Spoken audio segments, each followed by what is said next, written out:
shall reflect on the life of St Aloysius Gonzaga.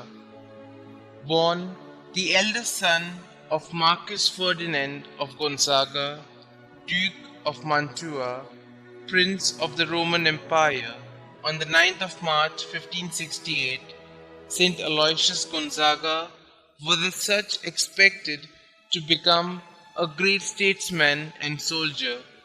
At the age of 8, Aloysius was sent with his brother to spend 2 years at the court of Francesco de' Medici in Florence. But his thoughts being already absorbed in matters spiritual, he took a vow of perpetual chastity and made a general confession with such contrition that he fainted at the confessor's feet. From Florence, he was sent to Mantua, where too he continued to impose upon himself a pitiless discipline and severe fast, determined to conquer his quick temper and ready criticism of others. At the age of 12, he received his first communion from St Charles Borromeo, a relative who was then Archbishop of Milan. Soon after, Aloysius decided to resign his title in favor of his brother and to become a religious. In these designs, however, he was vehemently opposed by his father, and it took 3 years of persistent effort to obtain the parental consent. Meanwhile, he was sent for 2 years as a page of honor to the brilliant court of Philip II of Spain, and then had to visit the dukes and princes of northern Italy, all of whom were urged to sway his determination, but in vain.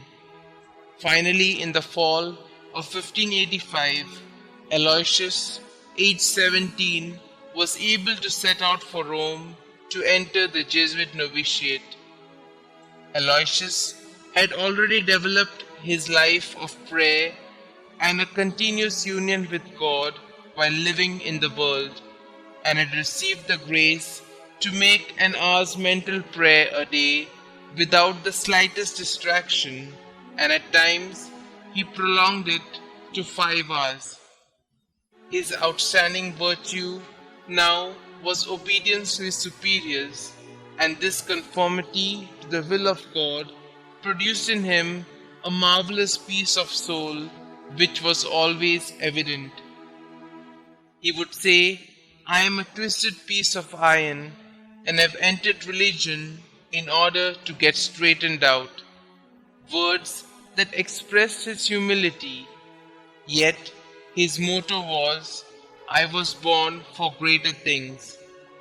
In his 22nd year, he had a premonition of his approaching death, and turned over his theological and spiritual notes to his rector as the only material things to which he was still attached.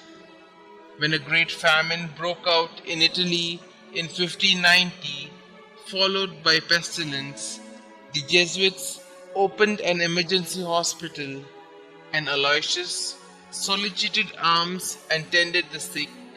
But in March 1591, he himself took ill and succumbed on the 21st of June after 3 months of patient suffering, aged hardly 23 and a Jesuit for only 6 years. St. Robert Bellarmine spent the whole of the last night by his side.